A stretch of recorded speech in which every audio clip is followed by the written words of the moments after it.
ওয়াল আবসারা ওয়াল আফইদাতা লাআল্লাকুম তাশকুরুন।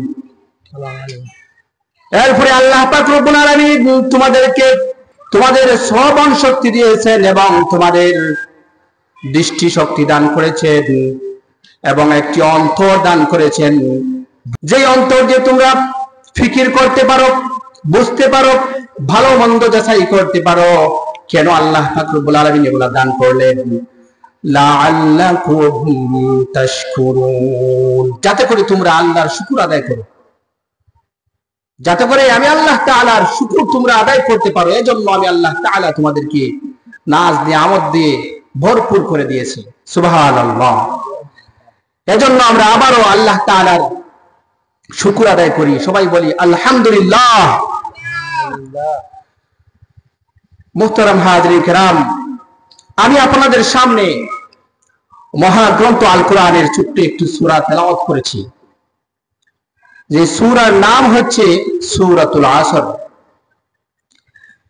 এই ছোট্ট সূরা যদিও সংক্ষিপ্ত একটি সূরা, 3 আয়াত বিশিষ্ট, কিন্তু এই 3 আয়াতের ভিতরে আল্লাহ পাক রব্বুল আলামিন এমন কিছু তথ্য মানব জাতির জন্য দিয়েছেন। যদি কেউ এই 3 আয়াত বিশিষ্ট সূরাটি ভালোভাবে পড়ে এবং বুঝে পড়ে, তাহলে তার জীবন ধারণের জন্য, দুনিয়া এবং আখিরাতের কল্যাণের জন্য ছোট্ট সূরাটাই যথেষ্ট হয়ে যাবে। সুবহানাল্লাহ। ইমাম শাফিঈ রাহমাতুল্লাহি আলাইহি বলেন, যদি আল্লাহ পাক রব্বুল আলামিন এই সূরাটাই শুধু নাজিল করতেন, আর কোন সূরা নাজিল করতেন না, তাহলে মানব জাতির জন্য, মানব জাতির কল্যাণের জন্য এই সূরাটাই যথেষ্ট হয়ে যেত। সুবহানাল্লাহ। এমন এভাবে এই সূরা সম্পর্কে হাদিস শরীফের মধ্যে উল্লেখ রয়েছে,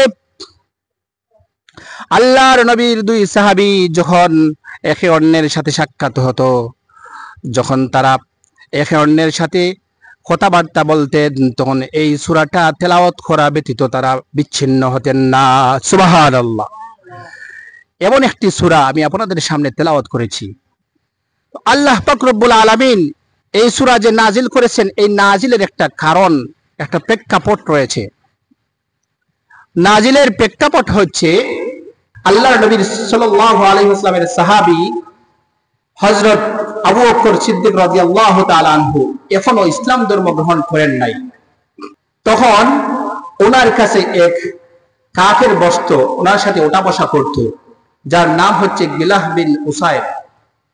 গিলাহ বিন উসাইদ নামক ব্যক্তি হযরত আবু বকর সিদ্দিক রাদিয়াল্লাহু তাআলা আনহুর কাছে এসে বসত, ব্যবসা বাণিজ্য করত, উঠা বসা করত, লেনদেন করত। তো গিলাহ বিন উসাইদ নামক ব্যক্তি একবার হযরতে আমিরুল মুমিনিন আবু বকর সিদ্দিক রাদিয়াল্লাহু তাআলা আনহু যখন ইসলাম ধর্ম গ্রহণ করলেন, তখন একবার সে এসে বলল, হে আবু বকর, তোমাকে কোন দান্দায় পেলো?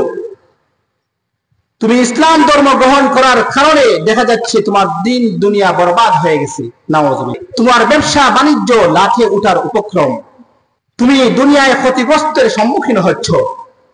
তখন হযরত আবু বকর সিদ্দিক রাদিয়াল্লাহু তাআলা আনহু ওই কাফেরকে বললেন, হে কাফের, তুমি কাকে বলছো ক্ষতিগ্রস্তের সম্মুখীন? কাকে তুমি ক্ষতিগ্রস্তের সম্মুখীন বলছো? যে কিনা তার মাওলা পাককে পাওয়ার জন্য, রাসূলকে পাওয়ার জন্য নিজের জীবন বিলীন করে দিয়েছে, নিজের যৌবন বিলীন করে দিয়েছে, তাকে তুমি ক্ষতিগ্রস্তের সম্মুখীন বলছো? তাকে তুমি ক্ষতিগ্রস্তের সম্মুখীন বলছো, যে কিনা এই দুনিয়াকে তুচ্ছ মনে করে এবং আখিরাতকে মনে করে তার আসল পাওনা, আখিরাতের আশায় তার দুনিয়াকে বিসর্জন দিয়েছে, তাকে তুমি ক্ষতিগ্রস্তের সম্মুখীন বলছো? অথচ প্রকৃত ক্ষতিগ্রস্তের সম্মুখীন তো হচ্ছে ওই ব্যক্তি, অর্থাৎ তুমি হচ্ছ ক্ষতিগ্রস্তের সম্মুখীন। তোমার দুনিয়ার মধ্যে কোনো ভালাই নাই, দুনিয়ায় তুমি শুধুমাত্র দুনিয়ায় তোমার কল্যাণ মনে করো, তুমি আখিরাতকে কল্যাণ মনে করো না। তোমার আখিরাতের কোনো ভালাই নাই, তুমি হচ্ছ ক্ষতিগ্রস্তের সম্মুখীন। তুচ্ছ জিন্দেগিকে তুমি বড় মনে করছো, অথচ তুমি হচ্ছ ক্ষতিগ্রস্তের সম্মুখীন। প্রকৃতপক্ষে তুমি হলে ক্ষতিগ্রস্তের সম্মুখীন, তুমি হচ্ছ ক্ষতিগ্রস্ত আর আমাকে বলছো ক্ষতিগ্রস্ত। তখন আল্লাহ পাক রব্বুল আলামিন হযরত আবু বকর সিদ্দিক রাদিয়াল্লাহু তাআলা আনহু এই কথার সমর্থনে আল্লাহ তাআলা কুরআনুল কারীমের সূরা আসর নাযিল করলেন। সুবহানাল্লাহ, সূরা আসর নাযিল করলেন। এই সূরা আসরের মধ্যে আল্লাহ পাক রব্বুল আলামিন কি বলেছেন? প্রথমেই আল্লাহ পাক রব্বুল আলামিন সূরা আসরের শুরুতেই আসরের কসম খেয়েছেন। যদি আমরা কোনো জিনিস হওয়ার আগে যদি কসম খাই, এই জিনিসের গুরুত্ব বুঝাইতে গিয়ে আমরা কসম খাই, খাই কি খাই না? তো আল্লাহ পাক রব্বুল আলামিন গুরুত্ব বুঝাইতে গিয়া যে আল্লাহ তাআলা কি বলবেন, মানব জাতির জন্য কি পাঠিয়ে রেখেছেন এই সূরার মধ্যে, সেটা বর্ণনা দেওয়ার আগে আল্লাহ পাক রব্বুল আলামিন কসম খাইছেন। ওয়াল আসর, আসরের কসম, যুগের কসম, সময়ের কসম। আল্লাহ তাআলা আসরের কসম খেয়েছেন, যুগের কসম খেয়েছেন, সময়ের কসম খেয়েছেন। সময়ের দাম বেড়ে গেছে। মানুষের জীবনে সবচেয়ে মূল্যবান সম্পদ হচ্ছে সময়। এই সময় যদি মানুষের কাছ থেকে চলে যায়, এই সময় আর রিটার্ন আসে না। সময় যদি একবার চলে যায়, সময় কি আবার আসে? আসে না। এই যে আপনারা 70 বছর, 80 বছর, কারো 100 বছর সুই সুই এমন হয়ে গেছে, আপনাদের যৌবনকাল কি আর আসবে? চাইলেও আপনারা কি পারবেন যৌবনকাল ফিরিয়ে আনতে? পারবেন না। যেই কাল গেছে, যেই কাল অতিবাহিত হয়েছে, সেই কাল আর রিটার্ন আসবে না। এটাই হচ্ছে দুনিয়ার খেলা। এজন্য মুহতারাম হাজিরিন কিরাম, আল্লাহ পাক রব্বুল আলামিন সময়ের কসম খেয়েছেন। সময়ের গুরুত্ব আছে, সময়ের দাম আছে। রাসূল আকরাম সাল্লাল্লাহু আলাইহি ওয়াসাল্লাম হাদিস শরীফের মধ্যে উল্লেখ করেন, ইগতানিম খামসান ক্বাবলা খামসিন। আল্লাহ রাসূল সাল্লাল্লাহু আলাইহি ওয়াসাল্লাম ইরশাদ করেন, 5টি জিনিস আসার আগে আগে 5টি জিনিসকে গনিমত মনে করো। কয়টি জিনিস? 5টি জিনিস। 5টি সময়, 5টি সময় আসার আগে আগে 5টি সময়কে তোমরা গনিমত মনে করো। আল্লাহ রাসূল সাল্লাল্লাহু আলাইহি ওয়াসাল্লাম বলেন, ইগতানিম খামসান ক্বাবলা খামসিন শাবাবাকা ক্বাবলা হারামিক। তোমরা তোমাদের যৌবনকালকে গনিমত মনে করো বৃদ্ধকাল আসার আগে আগে। কারণ বৃদ্ধকাল যখন আসবে, তখন চাইলেও তুমি ভালো কাজ করতে পারবা না, নামাজ পড়তে পারবা না, ঠিক মতো রোজা রাখতে পারবা না। হাঁটুই ব্যথা, মাজায় ব্যথা, পায়ে ব্যথা, সমস্ত অঙ্গ প্রত্যঙ্গের মধ্যে ব্যথা করে কি করে না? এখন অজু করে আসছেন, অজু ছুটে যায়, ছুটে যায় কি যায় না? এটা বার্ধক্যের রোগ। এটা কিসের রোগ? বার্ধক্যের রোগ। এজন্য আমার আপনার কাছ থেকে যদি যৌবনকাল চলে যায়, তাহলে যৌবনকাল আর ফিরে আসবে না। যৌবনকালের কদর করার জন্য আল্লাহ রাসূল সাল্লাল্লাহু আলাইহি ওয়াসাল্লাম বলছেন, বৃদ্ধকাল আসার আগে আগে তোমরা যৌবনকালকে গনিমত মনে করো। যৌবনকাল চলে গেলে আর যৌবনকাল ফিরত আসে না। আল্লাহ রাসূল সাল্লাল্লাহু আলাইহি ওয়াসাল্লাম তারপর বলেন, ওয়াসিহাতাকা ক্বাবলা সাকামিক। তোমরা তোমাদের সুস্থতাকে গনিমত মনে করো অসুস্থতা আসার আগে আগে। অসুস্থ যদি হয়ে যাও, তাহলে চাইলেও ইবাদত বন্দেগী সঠিক মতো করতে পারবা না। পারবা? অসুস্থ হয়ে গেলে ইবাদত বন্দেগী সঠিকভাবে করা যায় না। অনেক আল্লাহর বান্দারা আছে হাসপাতালের বেডের মধ্যে শুয়ে আছে, চাইলেও আমাদের মতো নামাজ আদায় করতে পারছে না, রোজা রাখতে পারছে না, মাহফিলে আসতে পারছে না। তার মনের মধ্যে ইচ্ছা আছে, আবেগ আছে। অসুস্থ হওয়ার পরে মানুষের মনের মধ্যে আবেগ আসে, হায় আমি যদি এখন সুস্থ হতাম তাহলে নামাজ পড়তাম, সুস্থ হলে আমি রোজা রাখতে পারতাম, সুস্থ হলে আমি মসজিদে আসতে পারতাম, সুস্থ হলে আমি প্যান্ডেলের মধ্যে ওয়াজ শুনতে আসতে পারতাম। কিন্তু সে আসতে পারে না, কারণ সে অসুস্থ হয়ে গেছে। এজন্য আল্লাহ রাসূল সাল্লাল্লাহু আলাইহি ওয়াসাল্লাম বলছেন, তোমরা অসুস্থ হওয়ার আগে আগে সুস্থতাকে তোমরা গনিমত মনে করো। এরপরে আল্লাহ রাসূল সাল্লাল্লাহু আলাইহি ওয়াসাল্লাম বলেন ওয়া গিনাকা ক্বাবলা ফাকারিক, এবং তোমাদের সচ্ছলতাকে, তোমাদের টাকা পয়সাকে তোমরা গনিমত মনে করো। আজ তোমার কাছে টাকা পয়সা আছে, কাল হয়তো নাও থাকতে পারে। তোমার টাকা পয়সাকে তুমি ভালো কাজের মধ্যে দান করো, মসজিদে দান করো, মাদ্রাসায় দান করো, এতিমখানায় দান করো। তোমার টাকা বিভিন্ন ভাবে তুমি অপচয় করো না, খারাপ কাজের মধ্যে টাকা পয়সা বিলীন করো না। আল্লাহ রাসূল সাল্লাল্লাহু আলাইহি ওয়াসাল্লাম বলছেন তোমার টাকা পয়সা আছে, টাকা পয়সাকে তুমি গনিমত মনে করো। টাকা পয়সা জায়েল হওয়ার আগে আগে, টাকা পয়সা জায়েল হওয়ার আগে আগে, অর্থাৎ তুমি তোমার ফকিরি আসার আগে আগে, দরিদ্রতা আসার আগে আগে তুমি ধন সম্পদকে তুমি গনিমত মনে করো। এরপরে আল্লাহ রাসূল সাল্লাল্লাহু আলাইহি ওয়াসাল্লাম বলছেন ওয়া ফিরাবাকা ক্বাবলা শুগুলিক, তোমার অবসর সময়কে তুমি কাজে লাগাও। ব্যস্ততা আসার আগে আগে যখন তুমি ব্যস্ত হয়ে যাবা, তখন তুমি আর চাইলেও ভালো কাজ করতে পারবা না। এজন্য তুমি তোমার অবসর সময়কে তুমি কাজে লাগাও। এরপরে 5 নম্বরে আল্লাহ রাসূল বলছেন ওয়া হায়াতাকা ক্বাবলা মাউতিক, তোমার জীবনকে তুমি কাজে লাগাও। তোমাকে আল্লাহ পাক রব্বুল আলামিন 60 বছর 80 বছর বয়স দিয়েছেন, তুমি কি করেছো? তুমি কোন পথে তোমার জীবন তুমি বিলীন করে দিয়েছো? 60 বছর হয়েছে, 80 বছর হয়েছে, চুল দাড়ি পেকেছে, কি করেছো হিসাব লাগাও। এখনো সময় আছে, ফিরে আসো, তোমার হায়াতে জিন্দেগি তুমি কাজে লাগাও। এখনো যদি আমরা তওবা করার মতো করি, তাহলে আল্লাহ পাক রব্বুল আলামিন কি মাফ করবেন না? যত গুনাহ করেছি দুনিয়াতে, সমস্ত গুনাহ কি মাফ করতে পারেন না? অবশ্যই মাফ করতে পারেন। তওবা করার মতো করতে হবে। এজন্য শাইর বলেন তওবা করদম হকীকতে বা খুদা, নশিকো দম তাজা শুদ আজতন জুদা। এজন্য প্রত্যেককে তওবা করার মতো করতে হবে। আমার 80 বছর বয়স হয়েছে, 80 বছর হয়েছে, 60 বছর হয়েছে, হতাশা হওয়ার কারণ নয়। কারণ আল্লাহ পাক রব্বুল আলামিন আমাকে মাফ করে দিতে পারেন যদি তওবা করার মতো করি। এজন্য এই জিন্দেগিকে, হায়াতে জিন্দেগিকে কাজে লাগাই, হায়াতে জিন্দেগিকে কাজে লাগাই। মুহতারাম হাজিরিন কিরাম, আল্লাহ পাক রব্বুল আলামিন এই সূরার মধ্যে সময়ের কথাই বলেছেন যে ওয়াল আসর, যুগের কসম, সময়ের কসম। এরপরে আল্লাহ তাআলা কি বলছেন? ইন্নাল ইনসানা লাফি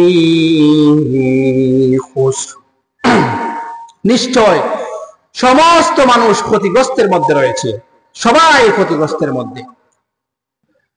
হে দুনিয়ার মানুষ, তুমি ডাক্তার হতে পারো, কবিরাজ হতে পারো, ইঞ্জিনিয়ার হতে পারো, যে যে কিছু হও না কেন, সায়েন্টিস্ট হতে পারো, গবেষক হতে পারো, দার্শনিক